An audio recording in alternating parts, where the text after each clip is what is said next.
Maayong buntag mga ka-minions! A day in my life as a content creator sang Commune Sordery sa San Roque.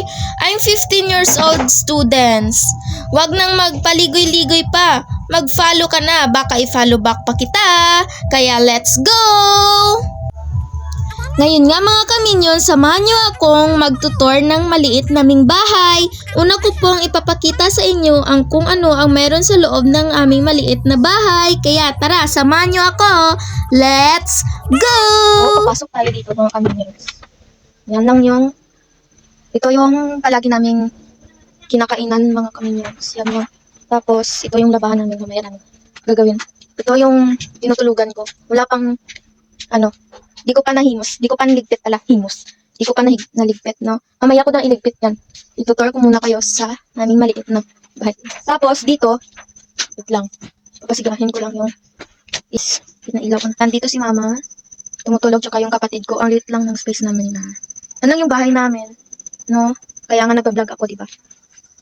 Pagkatapos, dito kami nagsasalamin, gano'n. Hello. No, yan. Tapos, dito, ito yung kusina namin. Yan, no? Si mother, nagtutoothbrush na. Sa labas naman tayo, magtutour. Meanwhile, Yan yung paligid namin. No? Mamaya ko na yan lilinisin. Magwawalis ako pagkatapos. Yan. Yan yung labahan namin, no? Di pa natuyo. Yan lang kaliit yung space namin dito. Pero dinadala ng bulaklak na. Ayun. Ito yung nagsisilbing CR namin. Pero, doon kami kila nanay nagsi-CR. Diyan kami nagliligo, by the way. Meron kaming CR na binili kaso di pa. Yan lang. Si mama. Sabi niya, luyak daw, nahihiya siya. Hindi ako nahihiya. Yan.